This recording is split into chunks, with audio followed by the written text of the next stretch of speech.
नार राम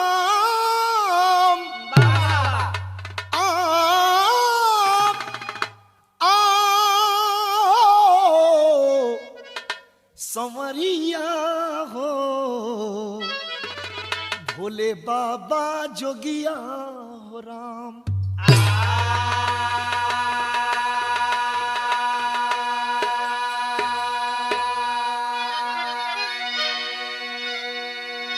जिसको सुख जिंदगी में मिला ही नहीं, दुख पे दुख जिस अभागन को मिलता गया, कैसे जीने की चाहत भला वो करे, मौत से जिसका संसार हिलता गया, अर्थियां जिसके कंधे पर लदती गई, पार दुख का सहना दुभर हो गया। ऐ खुदा माफ कर उस बेचारी को तू, एक घूंट जिसको पानी जगर बन गया।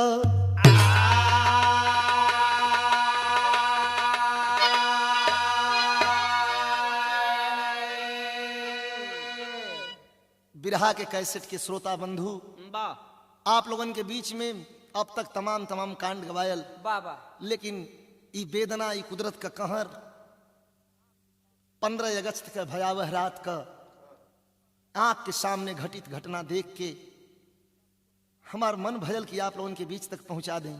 लेकिन ये कांड का भाव स्थल जरा गौर करिहा। कवि जी लिखत हूं, ऐ खुदा माफ कर उस बेचारी को तू, एक घूंट जिसको पानी जहर हो गया। कव्वाली का टुकड़ा लगल,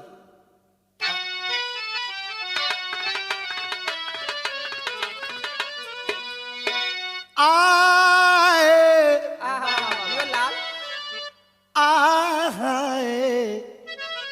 हाय रामा, तो जिंदा रहने के लिए, जिंदा रहने के लिए तेरी कसम, जिंदा रहने के लिए तेरी कसम, एक मुलाकात जरूरी है सनम, एक मुलाकात जरूरी है सनम, एक मुलाकात जरूरी है सनम, जिंदा रहने के लिए तेरी कसम, जिंदा रहने के लिए तेरी कसम, एक मुलाकात जरूरी है सनम, एक मुलाकात जरूरी है सनम। अरे एक मुलाकात मुलाकात मुलाकात मुलाकात जरूरी है सनम, मुलाकात जरूरी है सनम, मुलाकात जरूरी है सनम। बारे कुदरत का कहर, कवि की लेखनी आज विधाता से सवाल करती है, मालिक हमारे पूर्वजों ने बताया है कि हम में तुम में खड़क खंभ में घट घट व्यापी राम। मौत तो निश्चित है मेरे मित्रों, लेकिन केहू मरेला तो बाजा बजेला, केहू मरेला तो आंसू के सैलाब में जिंदगी डूब जाले। कहना बा, तो जलते हुए को क्यों, जलते हुए को क्यों जलाए खुदा, जलते हुए को क्यों जलाए खुदा, क्या ये खुरा पाप, क्या ये खुरा फाप मचाए हो खुदा, क्या ये खुरा पाप मचाए हो खुदा, क्या ये खुरा पाप मचाए हो खुदा, जलते हुए को क्यों जलाए खुदा, जलते हुए को क्यों जलाए खुदा, क्या ये खुरा पाप मचाए हो खुदा, क्या ये खुरा पाप मचाए हो खुदा। लारे ला लरे ला दिन जीते जी ही मौत का आभास किया, उसके सपनों का विधाता सर्वनाश किया। जिला गाजीपुर में बाजार सैदपुर सही, टणवा टप्पा सौरी गांव है कुछ दूर सही। आप लोग बड़ा विषमता में पड़ गल होगा। टणवा टप्पा सौरी हमारे गांव का ही नाम है, पूरा कागजात में टणवा टप्पा सौरी ही लिखाला। वो 15 अगस्त के रात का विद्यालय पर झंडा फहरौले के बाद में कुछ कार्यकर्ता साथिन के साथ हमहू घरे रहली। घटना का बा ब्लॉक मनिहारी जिसका सादियाबाद थाना है, मिला उस गांव से गमगीन एक तराना है। राज भर फेंकू से पू दोनों भाई खास रहे, राज भर फेंकू से पू दोनों भाई खास रहे। गुजर गरीबी में करते हुए उदास रहे, हुई फेंकू की शादी नार गुलाबी आई, जेके लोग गांव में गुलबनी भी कहला, दुल्हन बन के जो ने घरी आई। हुई फेंकू की शादी नार गुलाबी आई, रोशनी घर की बन के हल्की समा है छाई। मगर विधाता को वह दिन भी न मंजूर हुआ, मगर विधाता को वह दिन भी न मंजूर हुआ। खुशी का दिन है उन बेचारों से है दूर हुआ, खुशी का दिन है उन बेचारों से है दूर हुआ।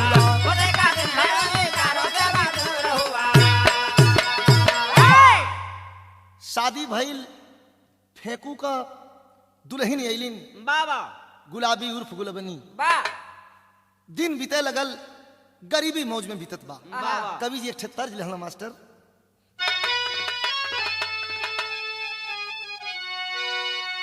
के पियावा सिवान से,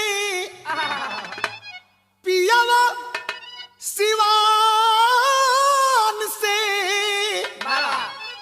अनहार भइले आई, अनहार भइले आई। देवर तनी देहिया पर डालीदार जाई,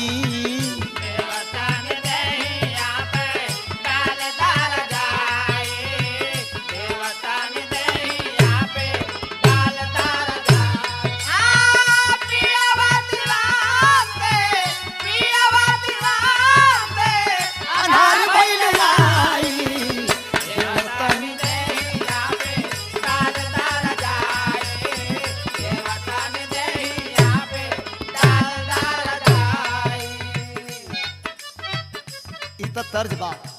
लेकिन बिरहा में कवि जी लिखत हूं, केहू का करम गति जग में बताई, हाय जग में बताई। जाने राम कैसन दिन कब कही आई, कब कही आई। जाने राम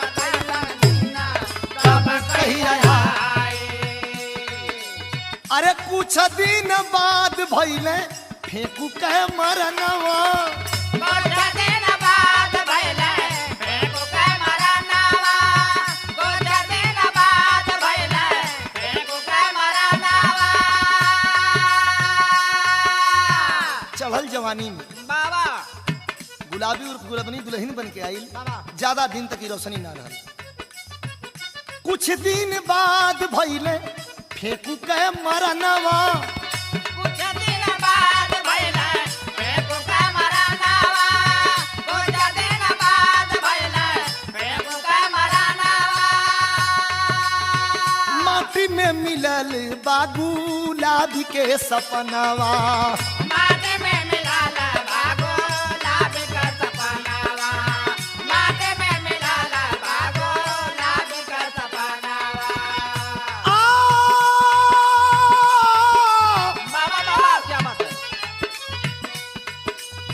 फूट गइल चूड़ी,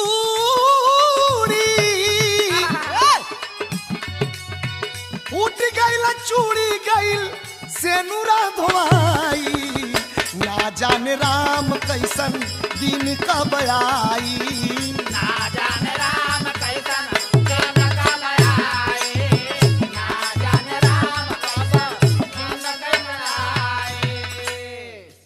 भैया हो पति का मरण भयल, नौजवान बा गुलाबी उर्फ गुलबनी बाबा अपने आप के संभाले में बड़ा मुसीबत उठावे के पड़ल बा के। बा तो ज्यादा हम समझाई न समझाई तब वो आप उनके समझ में कहानी आ जाई। बाबा है बिरहा में एक ठे तर्ज लग गई मास्टर।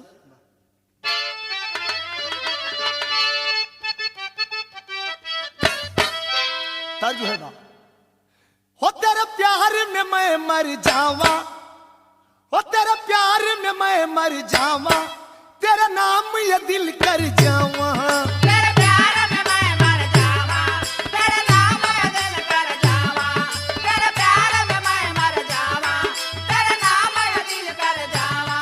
तेरे प्यार में मैं मर जावा, तेरा नाम ये दिल कर जावा। हमें ना भूलाना साजन, हमें ना भूलाना, दूर नहीं जाना हमसे, दूर नहीं जाना।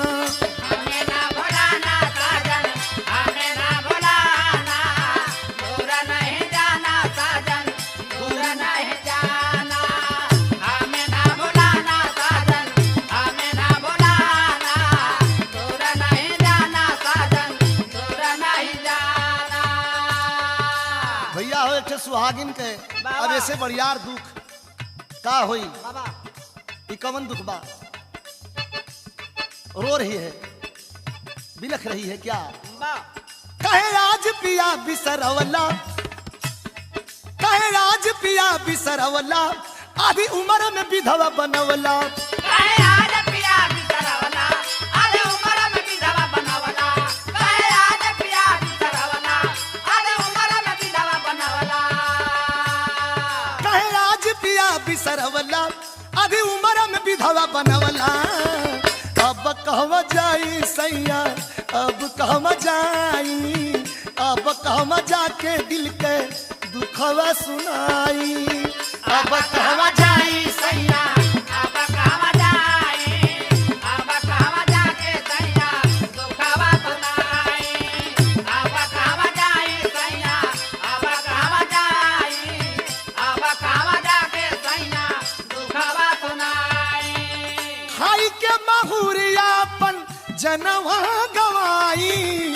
अब कहवा जाई सैया, अब कहवा जाई, अब कहवा जाके दिल के दुखवा सुनाई। अब कहवा जाई सैया, अब कहवा जाई, अब कहवा जाके सैया दुखवा सुनाई। अब कहवा जाई सैया, अब कहवा जाई, अब कहवा जाके सैया दुखवा सुनाई। आय है बाबा रो रही है, बिलख रही है। बाबूजी रोना तो दुनिया का काम है, मर गए के बाद लोग के अब रही का जाला, वाह। बस रो वही के तरह ही जाला। लेकिन ये ऐसा दुख ऐसा दर्द है भैया। कवि जी भाव लिखलन मास्टर, तो दुखिया भागिन वही देवरा पर रही गईली। बाबा फेंकू के मरले के बाद वाह वो गुलाबी उर्फ गुलबनी शेपू पर रह गई, अपन दिन बितावे लगल। एक बेर फिर से जिंदगी में बहार आई। बाबा तो दुखी आया भागिन वही देवरा पर रही गईली। करली गरीबिया में अपन गुजरवा। कुछ दिन बीतल उनकर सुख में समैया हो, गोदिया में पैदा भइले तीन ठे दुलरवा।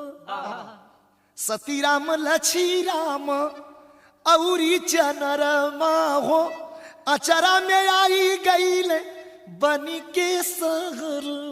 बाबा इहो ना विधाता के लगल नीक भैया हो, फिर से गिराई दिखले दूसरा खतरवा।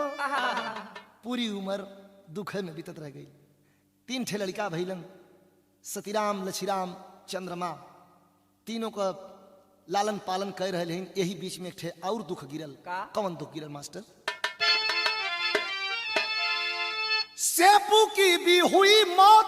बाबा जौने देवरा पर रहत रहल, ज्यादा दिन तक ना बीतल, उनका भी मौत भइल। शेपू की भी हुई मौत, तब दुख का बादल छाया। तीनों बच्चे बिलख रहे, धन्य हरि की माया।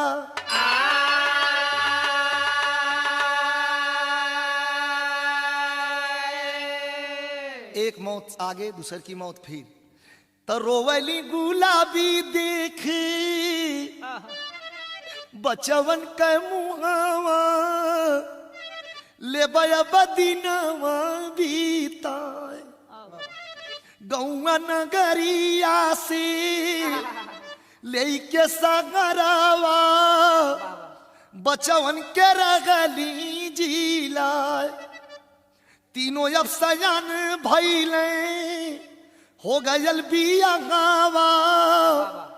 त तीन तीन पतो गईली आय, कुछ दिन खातिर आयल सुखवा के दिनवा। सब ही कहला हरसाय। एक बार ये दोनों मौत झेलने के बाद दोनों बचवन के खिया के, पाल के, पोष के सयान कैलिन। अब तीनों बचवा कमाए लगलन।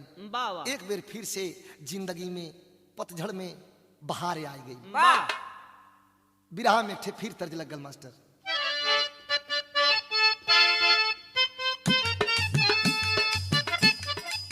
तर्ज बा के जिया जिया हो, जिया जिया हो, जिया जिया हो, धन बारू रोनी जवानी तोहर बनल रहो ना। जिया जिया हो, जिया जिया हो, जिया जिया हो, धन बारू रानी जवानी तोहर बनल रहे ना। जिया जिया हो, जिया जिया हो। ई त तर्ज है कवि जी लिखत हूँ का। तीनों लड़का जब सयान हो गई तो माई के समझावत हूँ का कहत हूँ। ओ गुलाबी उर्फ गुलबनी के समझावत हूँ का समझावत हूँ। कि तीनों बचवा, कि तीनों बचवा, तीनों बचवा कहला सुना माई, बुढ़ाई तोहर पार होई ना। तीनों बचवा, ओ तीनों बचवा, तीनों बचवा कहला सुना माई, बुढ़ाई तोहर पार होई ना। तीनों बचवा, ओ तीनों बचवा। हमहन का बाड़ू माई तो हई सगरवा। हमान का बारे माई तुम्हारी सहारवा, हमान का बारे माई तुम्हारी सहारवा। अरे कबो न भुलायल जाई तोहर है दुलरवा। कबो न भुलायल जाई तोहर है दुलरवा, कबो न भुलायल जाई तोहर है दुलरवा। कयल जाई हो, कयल जाई हो, कयल जाई हो, खूब सेवकाई, बुढ़ाई तोहर पार होई हो। कयल जाई हो, कयल जाई हो, कयल जाई हो, खूब सेवकाई, बुढ़ाई तोहर पार होई हो। कयल जाई हो, कयल जाई हो। लेकिन अब तनी से एक बेर फिर दुखित वातावरण आ गल। बाबा एक भारी नफरत लेकर के 99 सन जब आया है, 15 अगस्त की रात भयावह काला बादल में लड़ाया है। मूसलाधार वर्षा होती, लछीराम नींद में सोया था, नारी के संग 2 बच्चों को ले अपने आप में खोया था। वही में एक छोटा सा बच्चा के लेके दुल्हन सुतल बा, एक बड़ियार लड़का जौन बा 5-6 साल का, ओके लेके वो लछीराम सुतल हूँ। घर वाले में छोटका भाई चंद्रमा सुतल हूँ, बाहर जौन बा तुने मड़ई बा, उनमें सबसे बड़का भाई सतीराम सुतल हूँ। कुदरत का कहर का गिरल मास्टर, कवि जी भाव लिखत हूँ।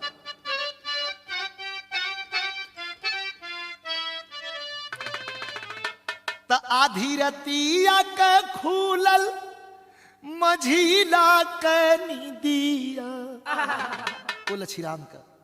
त आधी रतिया के खूलल मझीला के निदिया, गिरल तब से भारी दुख आय हो।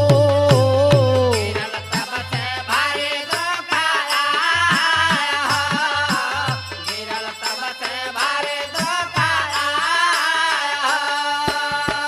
खतरा जानत जागा जागा हमारी धनिया, खतरा का जना था का लगातार 24 घंटा के बरसात से वो माटी का घर बा दीवाल सलसला गइल बा टूट टूट के एक ठे दू ठे तीन ठे रोरी गिरत बा दुल्हन बगल में सोई है बगल के चारपाई पर अपने सोया है बड़े बेटे को लेकर के छोटे बेटे को लेकर के वह दुल्हन सोई है जगा रहा है ए बचवा के मम्मी खतरा जानत जागा जागा मोरी धनिया सब ही के देहलस जागा हो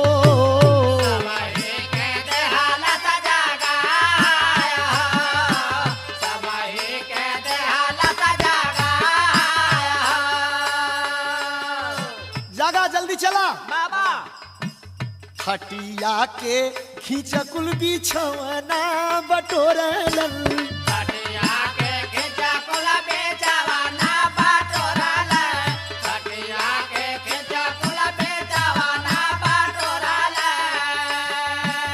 लाल के उठाव खातिर जवही निहुरल लाल के उठाव खातिर जवाहिन होराल लाल के उठाव खातिर जवाहिन होराल बचावा के अबही उठवहु न पवल बचावा के अबही उठवहु न पवल गिरल बादे वाला घरा हो गिरल बादे वाला घरा गिरल बादे वाला घरा जब वहीं लटक करके बच्चे को उठाना चाहता है इतने में दीवाल चल दिलस बाबा तो अपराधी जिसकी किस्मत हो गई बाबा है अपराधी जिसकी किस्मत हो अपराधी जिसकी किस्मत हो गई ये तो एक गरीब के जैसे मिलल समाधि जिया।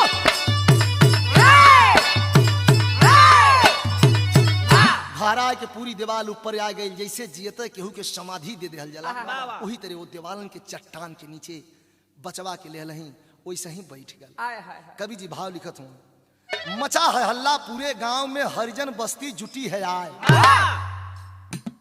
मचा है हल्ला पूरे गांव में हरिजन बस्ती जुटी है आए 1.5 घंटा तक माटी टारा हाथ का पंजा गयल दिखाए 1.5 घंटा तक भींच भींच के हरिजन बस्ती के हमारे साथी मिट्टी को टारते रहे हाथ का पंजा दिखायल खींच करके लछीराम को और गोद में लिए बच्चे को बैठा हुआ था बाहर तो निकाल दिए मेरे मित्रों लेकिन दुल्हन वही में से चिल्लात बा भैया हम बचल हैं भैया फरसवा तनी संभर के चले लोगन फरसवा संभर के चले नहीं तो हमरे बचवा के ले हैं पजरवा कटा जाइए पिता पुत्र दोनों मर गई ने बची नार एक लाल उठाए चलल जनाजा दुख में डूब के हाय हाय सब कहे दुखाए जनाजा चल दिया लेकिन कवि जी भाव लिखलन मास्टर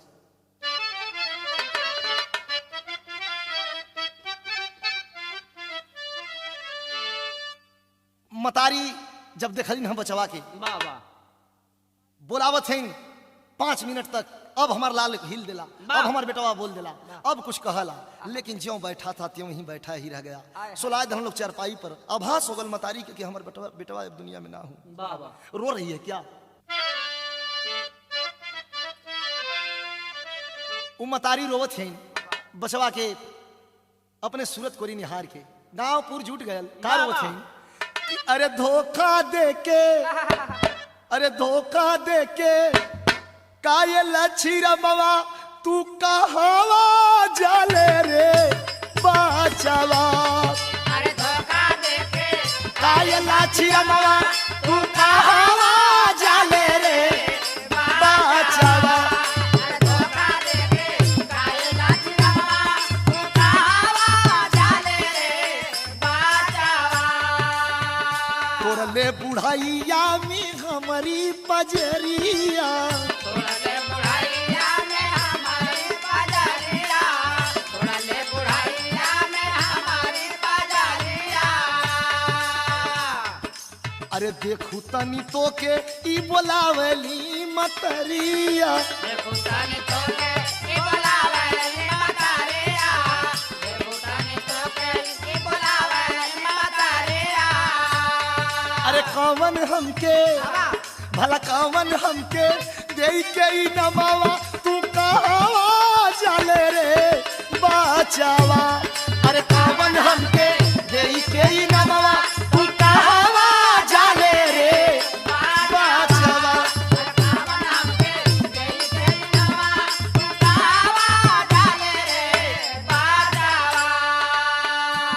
माँ रोती रह गई, बिलखती रह गई, पूरे गांव में हाय हाय लोग करने लगे। एके का मानल जाई, कांड मानल जाई भैया कि कुदरत का कहर मानल जाई। बाबा कवि जी भाव लिखत होन बिरहा में कैसे लाल।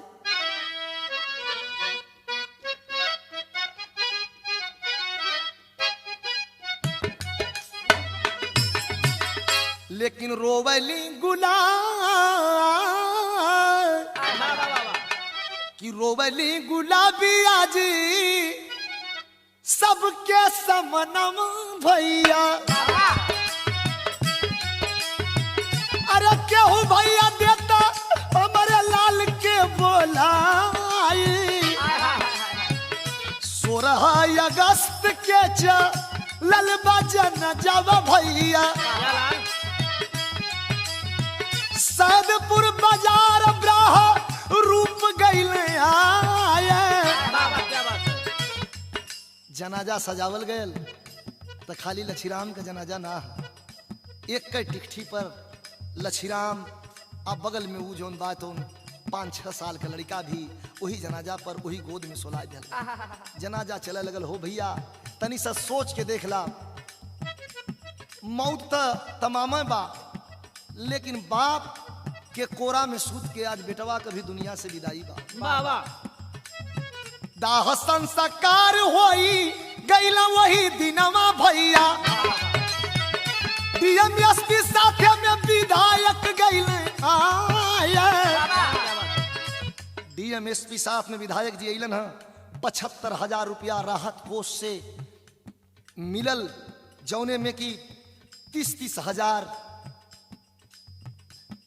हजार वो लड़कन के नाम से जमा करवावल गयल। 10,000 रुपया वो दुल्हन के दे दिहल गयल।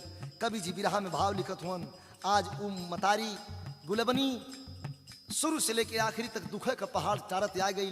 लेकिन ये तो सबसे बढ़िया बोझा कुल दुख झेलबे कैलस। लेकिन वृद्ध मतारी बाप के कान पर जब जवान बेटवा का जनाजा उठला तो वो दिन ये धरती माई के छाती बिहर लगे कांप जाले। आखिरी भाव लिखल गया।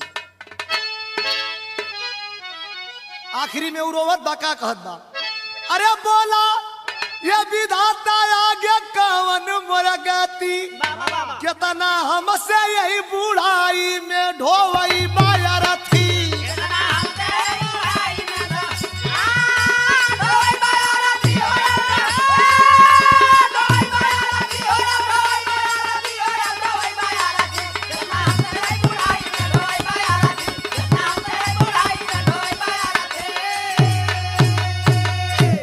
कवि जी बड़ा सुंदर भाव लिखलन कि दुखवा ही दुख में बीतला मोरा उमरिया, आगे हमारे ऊपर कामन गिरी है बिजुरिया।